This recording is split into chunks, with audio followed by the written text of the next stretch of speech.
पूरी भक्ति करते रहे। इसी को समझाने के लिए पूरा युद्ध रोक दिया और अर्जुन को यही ज्ञान दिया कि हे अर्जुन, किसी की भी पूजा करने की जरूरत नहीं है, एक भी देवी देवता की पूजा करने की जरूरत नहीं है। हमारा जीवन इंसानी चोला केवल इसलिए प्राप्त होता है ताकि हम आत्म देव को समझ लें, आत्म देव की पूजा में लिप्त हो जाएं।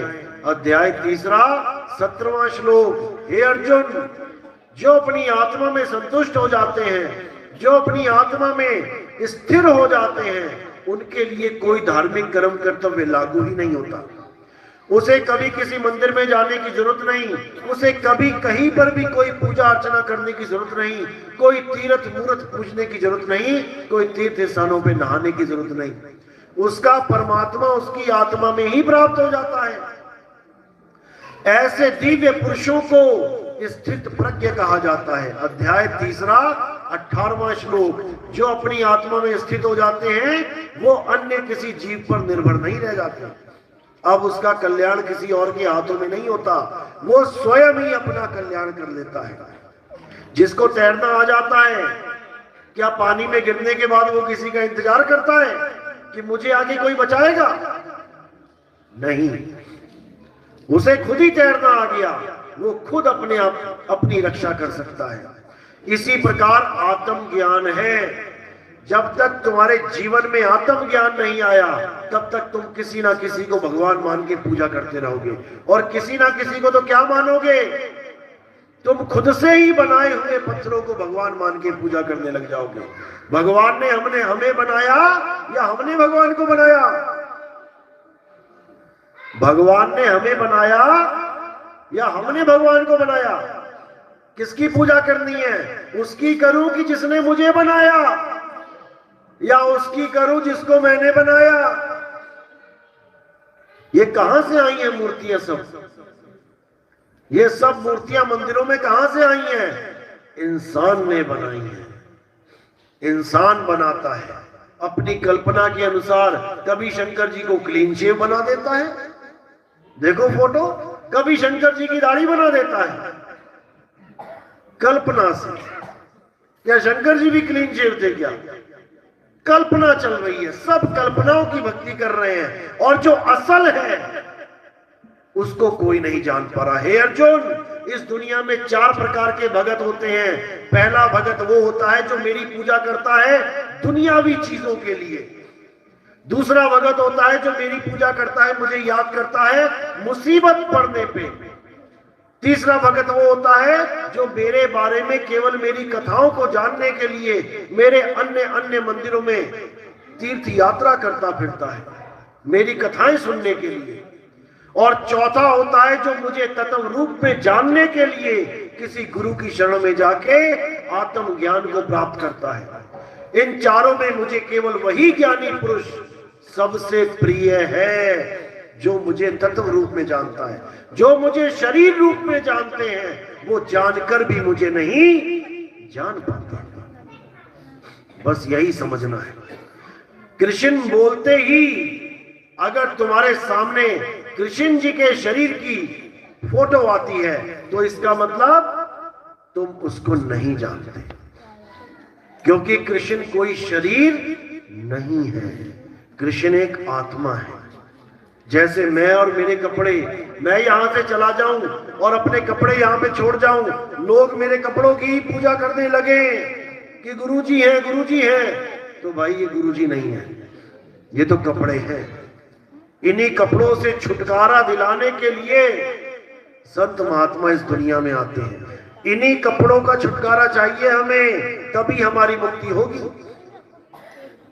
क्योंकि हम ये समझ ही नहीं पा रहे हैं कि मैं क्या हूं और मेरे कपड़े क्या है। मैंने अपने आप को अपना कपड़ा ही मान लिया है। मैंने अपनी माँ को एक औरत मान लिया है। औरत क्या है?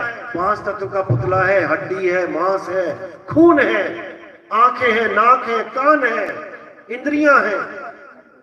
मैंने एक शरीर को अपनी मां मान लिया, जबकि वो शरीर है, मेरी मां नहीं है। मेरी मां कौन है? जो उस शरीर को अंत में छोड़ के चली जाएगी, वो है मेरी मां। और मैं बोलूंगा भी, जब वो शरीर छोड़ के चली जाएगी मैं खुद बोलूंगा भी, मेरी मां मुझे छोड़ के चली गई। चली कहां गई? नीचे तो पड़ी है, लाश तो पड़ी है, लेकिन कभी भी लाश को मैं अपनी मां नहीं बोलूंगा। मैं यही कहूंगा कि मेरी मां मुझे छोड़ के चली गई। कहां चली गई? मेरी मां का स्वर्गवास हो गया। वास का मतलब होता है रहना। मेरी मां का स्वर्गवास हो गया, यानी पहले मेरी मां इस शरीर में रहती थी, अब वो इस शरीर को छोड़ के स्वर्ग में रहती है। तो मेरी मां यहां से वहां शिफ्ट हो गई, तो मरा कौन? जिसको मैं सोच रहा हूं मेरी मां मर गई, मेरी मां मर गई, मर गई, मर गई, अरे वो तो यहां से शिफ्ट हुई है स्वर्ग में। मरा कौन? कौन मरा? क्या पता कल को वहां से फिर यहां शिफ्ट हो जाए, एक छोटा सा बच्चा बन के मेरे घर में आ जाए।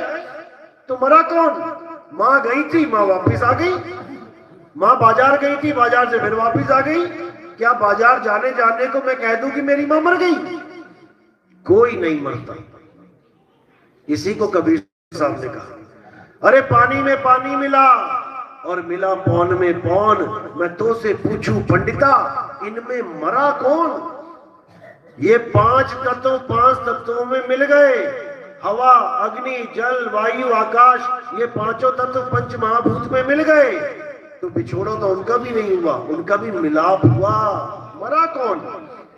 पांच तत्व में मिल गए, और जो जीवात्मा है वो अजर अमर अविनाशी है। मरा कौन? कोई भी नहीं मरता।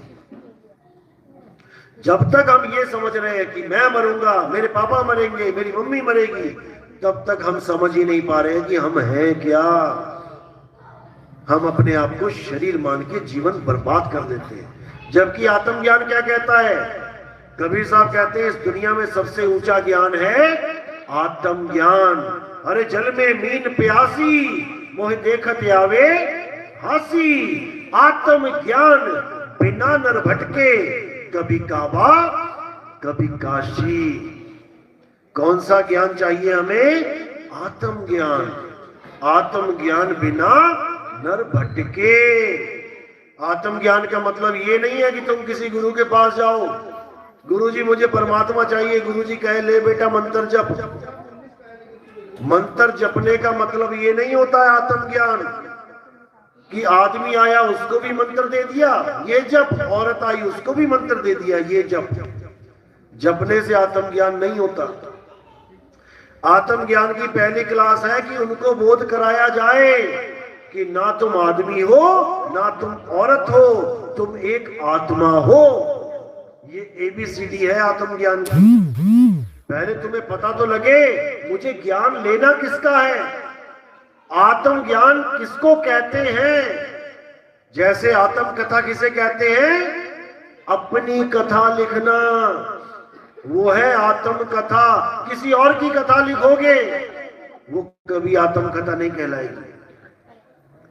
आत्महत्या, अपने शरीर की हत्या करने को आत्महत्या कहते हैं। किसी और की हत्या करोगे आत्महत्या नहीं कहलाएगी। आत्म निर्भर, खुद पे निर्भर हो जाना ही आत्मनिर्भर कहलाता है। दुनिया पे निर्भर हो जाओगे तो आत्मनिर्भर नहीं कहलाएगा। आत्म रक्षा, खुद की रक्षा करना आत्म रक्षा कहलाता है। गांव की रक्षा करोगे आत्म रक्षा नहीं कहलाएगी। आत्म कल्याण, खुद का कल्याण करना ही आत्म कल्याण होता है। किसी और का कल्याण करना आत्म कल्याण नहीं कहलाएगा। इसी प्रकार आत्म ज्ञान यानी खुद का ज्ञान हो जाना ही आत्म ज्ञान है, ना कि किसी भगवानों के नाम जपने। जब तक तुम किसी और पे आस लगा के बैठे हो कि कोई और मेरा कल्याण करेगा, तुम्हारा आत्म कल्याण हो ही नहीं सकता। क्योंकि खुद से खुद का कल्याण करना ही आत्म कल्याण होता है। बस इसी को समझना है। ये ज्ञान इतना अटपटा है, झटपट नहीं समझ में आता। लोग बोर होके उठ जाते हैं, क्या आत्मा आत्मा लगा रखा है। जबकि सारे ग्रंथ इसी आत्मा पे टिके हुए हैं। किसने बनाई ये ग्रंथ? किसने लिखे ये ग्रंथ? शरीरों के द्वारा लिखे गए, लेकिन शरीरों से लिखवाए किसने? आत्मा ने। तुम्हारे अंदर आत्मा है तभी तुम मंदिर बना रहे हो। कभी कोई लाश भी मंदिर बना सकती है? आत्मा ही मंदिर बना रही है, आत्मा ही मस्जिद बना रही है, आत्मा ही मूर्तियां बना रही है, आत्मा ही अक्षर बना रही है। ये जितने अक्षर तुम्हारे मुंह से निकल रहे हैं, कौन बना रहा है इसे? आत्मा बना रही है। जब आत्मा इस शरीर को छोड़ देती है, जीभ भी है, कंठ भी है, तालू भी है, दांत भी है, मुंह भी है, लेकिन एक भी अक्षर नहीं निकलेगा। तो किसने बनाया? आत्मा ने। ये आत्मा ही सब कुछ है। राम जी का शरीर कौन चला रही है? राम जी की आत्मा। तुम्हारा शरीर कौन चला रही है? तुम्हारी आत्मा। दुर्गा जी का शरीर कौन चला रहा है भाई? दुर्गा जी की आत्मा। हम सबका शरीर चलाने वाली आत्मा है। और आत्मा किसी मंदिर में नहीं है, किसी मूर्ति में नहीं है। अगर मूर्ति में आत्मा होती तो तुम जब उसको माथा टेकते, वो तुम्हारे सिर पे हाथ रख देती। क्या आज तक हाथ ऐसे से ऐसे हुआ? क्या हाथ कभी मूर्ति का ऐसे से ऐसे हुआ? नहीं हुआ। लेकिन मां का हो गया, पिताजी का हो गया, गुरु जी का हो गया। क्या फर्क है दोनों में? वो भगवान होके भी ऐसे से ऐसे नहीं कर पा रहे, और हम इंसान होके भी आशीर्वाद दे पा रहे हैं। क्या फर्क है दोनों में? आत्मा का फर्क है। हमारे पास आत्मा है, इसलिए ये मूर्ति चल रही है। उस मूर्ति में पंडित जी ने जोर लगा के प्राण प्रतिष्ठा कर भी डाली, तो तब भी ना चल पाई, तब भी ना चल पाई। अगर उसमें प्राण सच में डल जाते तो वो भी सांस लेती, वो भी बातें करती, वो भी चलती फिरती। लेकिन नहीं, वो केवल मंत्र फूके गए हैं, प्राण नहीं फूके गए। अगर मंत्रों के द्वारा प्राण फूका जा सकता तो पंडित जी के जितनी भी मौतें होती तो मार के मंत्र प्राण फूक देते। उस लाश में प्राण क्यों नहीं फूक पाया आज तक कोई ब्राह्मण? लेकिन पत्थर में प्राण प्रतिष्ठा का बात होती है। यही भरम जाल है, इसी भरम से निकलना है। आत्मा डालने वाला, जीव को निकालने वाला वो है। वो चाहता है तो सब में डालता है, वो नहीं चाहता तो किसी में नहीं डालता है। किसी पत्थर में कोई जीव नहीं जा सकता। और यहां तक कि राम जी की मूर्ति का अगर धनुष भी टूट गया, अगर धनुष भी टूट गया तो क्या कहते हैं? मूर्ति खंडित हो गई। और उसको उठा के, जिसको पूजते रहे आज तक भगवानों की तरह, उसको उठा के कहां रख के आते हैं? किसी नदी के किनारे, किसी पीपल के पेड़ के नीचे। हमारे बच्चे की उंगली टूट जाए, कट जाए, चारा मशीन में आके हाथ तक कट जाए, क्या उसको बाहर निकाल देंगे घर से? उनका तो धनुष टूटा था, उंगली भी ना टूटी।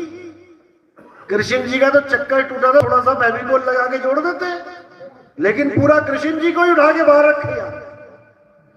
ये है दुर्गति हमारी भक्ति की। अगर किसी मुसलमान ने ये किया होता तो लठ चल जाते, लेकिन हमारे ही पंडित जी रखाते बाहर। क्योंकि हम कितनी बार भगवान बदले, एक आया खंडित हो गया, दूसरा आया खंडित हो गया, तीसरा आया खंडित हो गया। अरे क्यों ना ऐसे भगवान को पकड़ ले जो खंडित होता ही नहीं है। हे अर्जुन, आत्मा अखंड है, आत्मा कभी खंडित नहीं होती। जो आत्मा को जान लेता है वो उस अखंड अविनाशी के साथ जुड़ जाता है। उसके बाद उसे बार बार बार भगवान बदलने की जरूरत नहीं पड़ती। तो असली ज्ञान आत्म ज्ञान है। आत्म ज्ञान के अलावा कोई भी ज्ञान पूर्ण ज्ञान नहीं है। ज्ञान है लेकिन उच्च ज्ञान नहीं है, पूर्ण ज्ञान नहीं है। तो इसीलिए राम जी, हनुमान जी, कृष्ण जी, माता जी, इन सबको आप आत्मा करके जानो, आत्मा करके जानो, तब तो कल्याण हो जाएगा। लेकिन तुम एक मूर्ति करके जानोगे, एक शरीर करके जानोगे, तो तुम कभी भी उस भगवान को प्राप्त नहीं कर सकते, क्योंकि अंतमता सो गता। अगर तुम शरीर की पूजा करोगे तुम्हें शरीर ही मिलेगा। एक ऋषि था, सारी उम्र ओम ओम ओम जपता रहा। जब बूढ़ा हो गया तो उसके आश्रम में एक हिरन आ गया, हिरन का बच्चा। उसने उस हिरन के बच्चे को पालना शुरू कर दिया। पालते पालते प्रेम हो गया, प्यार बढ़ गया। एक दिन वो भक्ति में बैठा था, इतने में समय हो गया उसका जाने का। उसको पता लग गया मेरी मृत्यु आ गई, मुझे छोड़ के जाना है शरीर।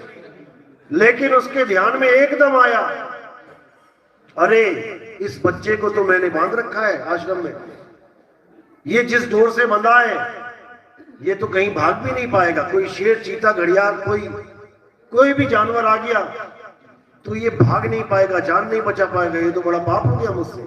बस यही चिंतन करता करता करता शरीर छोड़ देता है। कहां जाता है पता है? क्या बना था वो? हिरण का बच्चा बन के बाहर आ गया। हिरण का जन्म लेना पड़ गया। सारी उम्र की भक्ति किनारे हो गई और हिरण की याद में शरीर छोड़ा तो हिरण ही बनना पड़ा। हमारा ध्यान सोच लो कहां कहां पे है। हमने तो कुत्ते पाल रखे हैं, वो सारा ध्यान कुत्तों में ही है, तो हमें क्या बनेंगे? इतना बुरा हाल है। अंतमता सो गता, कोई रोक नहीं सकता। अंत में अगर तुमने किसी भी शरीर का ध्यान किया, शरीर में ही जाना पड़ेगा। इसलिए अर्जुन को यही ज्ञान समझाया गया। अध्याय 2 श्लोक 16। हे अर्जुन, आत्मा अचल है, आत्मा कभी चलती नहीं है। और ये जो चल रहा है ये जीव है, ये लख 84 में भटक रहा है, ये जीव है। इस जीव को ऐसे गुरु की शरण में जाना चाहिए। अध्याय 4 34वां श्लोक। हे अर्जुन, अगर तुम्हें आत्मज्ञान चाहिए, अगर तुम्हें शरीरों से हटके मेरे असली स्वरूप का ज्ञान चाहिए, तो तुम किसी ऐसे गुरु की शरण में जाओ जो आत्मज्ञान को भली प्रकार जानता है, जो समझता है कि आत्मा क्या है, जो अपने आप को भी शरीर नहीं समझता और तुम्हें भी शरीर रहने नहीं देगा। एक बार आत्मज्ञान हो जाने पर तुम कभी भी दोबारा किसी अज्ञान को प्राप्त नहीं होते। यानी तुम इस भ्रम से निकल जाते हो कि मैं एक शरीर हूं। और उसके बाद तुम्हें जो अवस्था प्राप्त होती है वो अचल अवस्था प्राप्त होती है, अखंड अवस्था प्राप्त होती है। उसके बाद तुम किसी मां के गर्भ में नहीं जाते, क्योंकि मां के गर्भ में जाना ही सारे दुखों का कारण है। किसी को टाइफाइड है, किसी को टीबी है, किसी को प्लेग है, किसी को कैंसर है। ये सारी बीमारियों की जड़ क्या है? शरीर। कहां से मिला? मां के गर्भ से। अगर शरीर ना मिलता तब भी हम जीवित रहते, क्योंकि हम आत्मा हैं।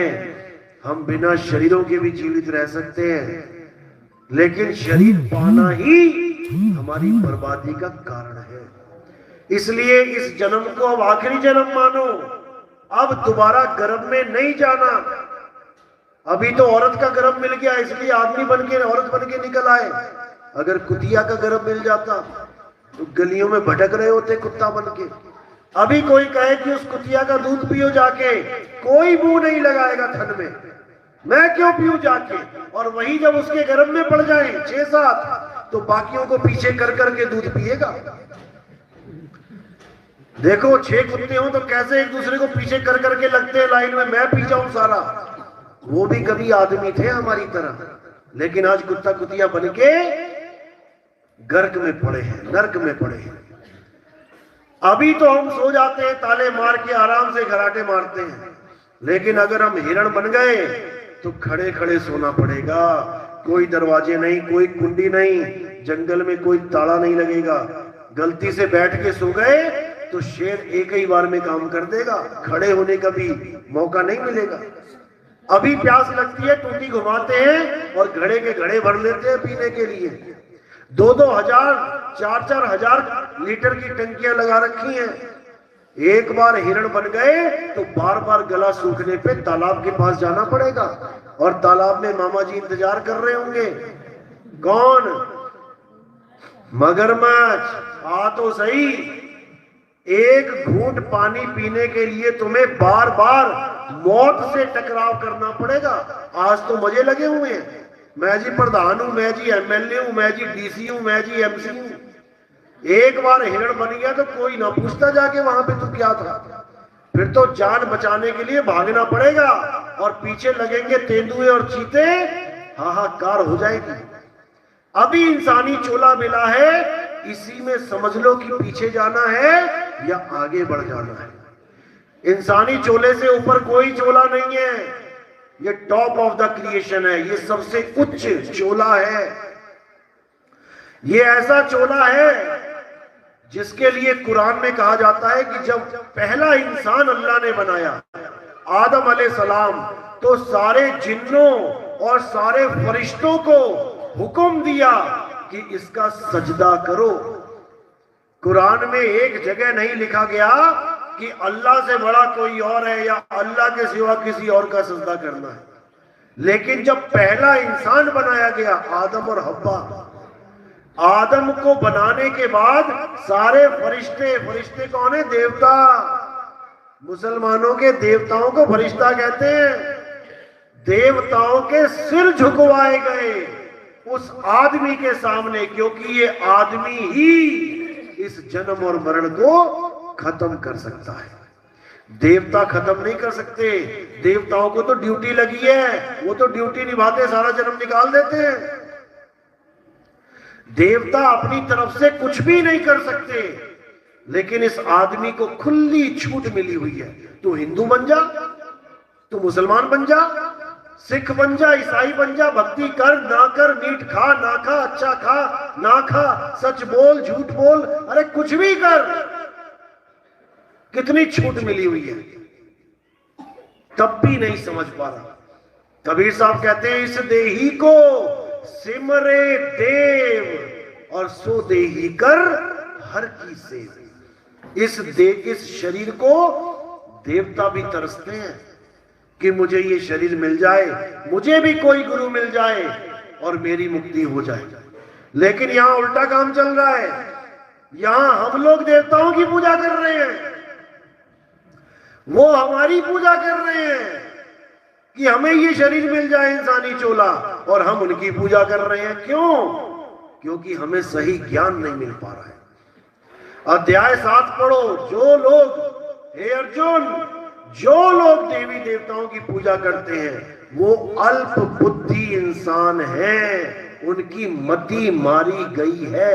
अध्याय 7 21वां श्लोक पढ़ो, 22वां पढ़ो, 23वां पढ़ो। हर जगह देवताओं का खंडन कर रखा है कृष्ण जी ने। क्यों? क्योंकि कृष्ण जी कभी नहीं चाहते थे कि किसी भी देवी देवता की पूजा हो। एक फोटो आपने देखी होगी, कृष्ण जी ने पहाड़ उठा लिया। किस किस ने देखी है? हाथ खड़े करो। किस किस ने देखी है? नहीं देखी? जो पहाड़ उठाया कृष्ण जी ने, कौन से राक्षस के साथ युद्ध हो रहा था? कौन सा राक्षस था? इंद्र भगवान राक्षस है क्या? देवताओं का राजा है, देवता नहीं है, देवताओं का राजा। किसके साथ झगड़ा हो रहा है? कृष्ण जी के साथ। क्यों हो रहा है? क्योंकि कृष्ण जी ने उस वक्त मना कर दिया था कि कोई भी गोकुलवासी देवताओं की पूजा नहीं करेगा। आज कौन मना कर रहा है? अभी यहां कौन मना कर रहा है? मैं मना कर रहा हूं। उस वक्त किसने किया था? कृष्ण जी ने।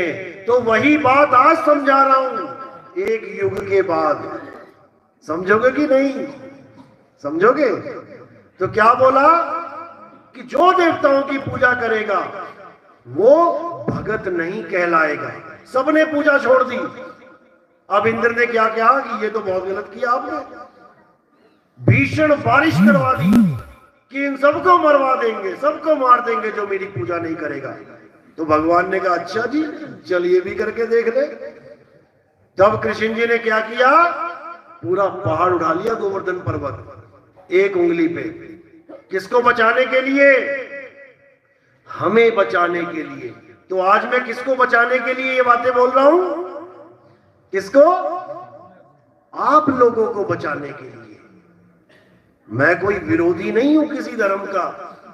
जो कृष्ण जी ने बोला वो मैं आपको बोल रहा हूं, क्योंकि आप उसको भूल चुके हो।